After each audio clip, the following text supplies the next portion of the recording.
আমি সীমা দাস, মদনপুর 1 নম্বর গ্রাম পঞ্চায়েতের প্রধান। অনেকগুলো প্রকল্প করছেন, আপনি তো একটা মহিলা প্রধান, আপনার কেমন লাগে যদি একটু জানান দর্শকদের। শুভেন্দু অধিকারী কি বলছেন সেটা কোনো একটা না। আমাদের মাননীয় মুখ্যমন্ত্রী যে প্রকল্প আমাদের বাংলার মানুষকে অনুদান দিচ্ছেন, এর জন্য মাননীয় মুখ্যমন্ত্রী অশেষ ধন্যবাদ জানাই। এবং আমাদের যে লক্ষ্মীর ভাণ্ডার, এর জন্য লক্ষ্মীর ভাণ্ডার ঘরে ঘরে যে আমাদের প্রকল্প পৌঁছে দিয়েছি, তার জন্য আমাদের মাননীয় মুখ্যমন্ত্রীকে আমাদের জনগণ, সাধারণ মানুষ খুবই আনন্দিত এবং গর্বিত। দেখা যাচ্ছে আরম্ভ করে জেলা পরিষদ কোনো কাজ হয় না, কোনো কাজ করে না, কিন্তু কেন্দ্র সরকার থেকে ধরার সার্টিফিকেট দিচ্ছে যে পঞ্চায়েত। কি বলবেন বিরোধী দল যেভাবে? দেখুন, বিরোধী দল কি বলছে না বলছে সেটাতে আমাদের কোনো যায় আসে না। আমাদের মাননীয় মুখ্যমন্ত্রী আমাদের জন্য, মানে আমাদের পশ্চিমবঙ্গের বাংলার মানুষের জন্য যা করছেন সেটা ভাবার কোনো অপেক্ষাই রাখে না। কারণ উনি আমাদের উন্নয়নের ধারা একদম বইয়ে দিচ্ছে। যেমন আমাদের এই 21শে জুলাই থেকে যে একটা প্রকল্প আমাদেরকে নিয়ে এসেছেন, আমাদের পাড়া আমাদের সমাধান। এই যে আমাদের পাড়া আমাদের সমাধান মাননীয় মুখ্যমন্ত্রী মমতা বন্দ্যোপাধ্যায়ের নেতৃত্বে পশ্চিমবঙ্গ সরকার এনেছে এই কর্মসূচি, যা আসলে প্রতিটি নাগরিকের প্রতি একটা আহ্বান তুলবে এই বাংলার রূপকে।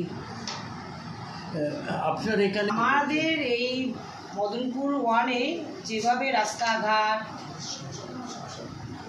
আর মদনপুর গ্রাম পঞ্চায়েতের 30টি বুথ আছে, 30টি বুথের মধ্যে আমার যেভাবে রাস্তাঘাট আমি কি বলবো করেছি, খুবই ঝকঝকে তকতকে চারিদিক, এবং লাইট দিয়েছি সজল দ্বারা, মানে কল সব কিছুই আপনারা কি একটু দেখেও ম্যাডাম কাজ করছে, খুব সুন্দর কাজ করছে।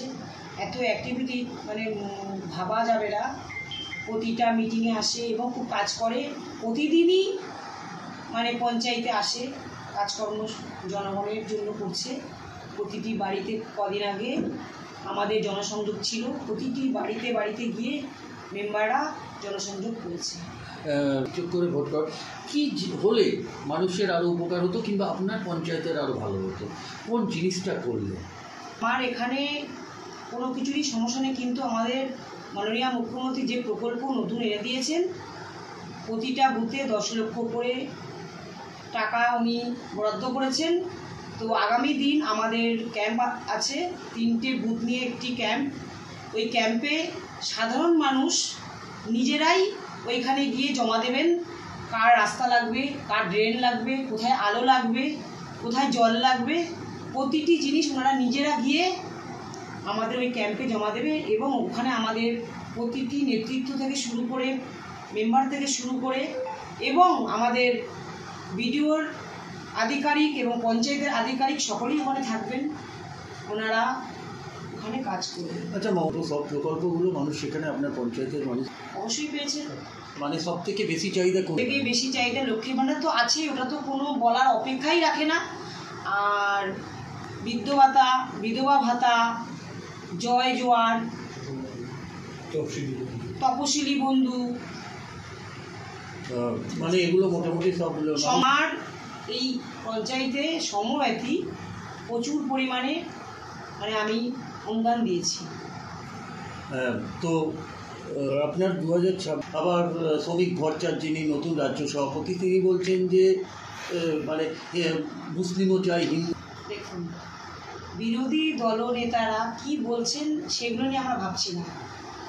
কারণ আমাদের মাননীয় মুখ্যমন্ত্রী যেভাবে আমাদেরকে, মানে আমাদের বাংলার মানুষকে উন্নয়ন ধারা বইয়ে দিয়েছে, এর জন্য ওনারা কি বলছেন আমাদের ওই দিকে তাকানোরই আমাদের সময় নেই। কারণ আমরা জনগণের কাজ করি এবং আমরা সাধারণ মানুষের পাশে 365 দিন আমরা তাদের সাথে চলাফেরা করি এবং খোঁজ রাখি, ভালো মন্দ দুঃখ সুখের আমরা পাশে থাকি। আচ্ছা, শেষ আপনাকে একটা প্রশ্ন করছি, এখানে যেখানে দেখা যাচ্ছে যে বাংলায় কথা বললে যারা বাইরে যারা কাজ করছে তাদের উপরে একটা অত্যাচার হচ্ছে। এই বাংলাতে যে কর্মসূচি মাননীয় মুখ্যমন্ত্রী করছেন, প্রচার চালাচ্ছেন, আপনারা কি করছেন আপনাদের পঞ্চায়েতের তরফ থেকে? আমাদের পঞ্চায়েতের তরফ থেকে যতটুকুনি করণীয় অবশ্যই আমরা করব।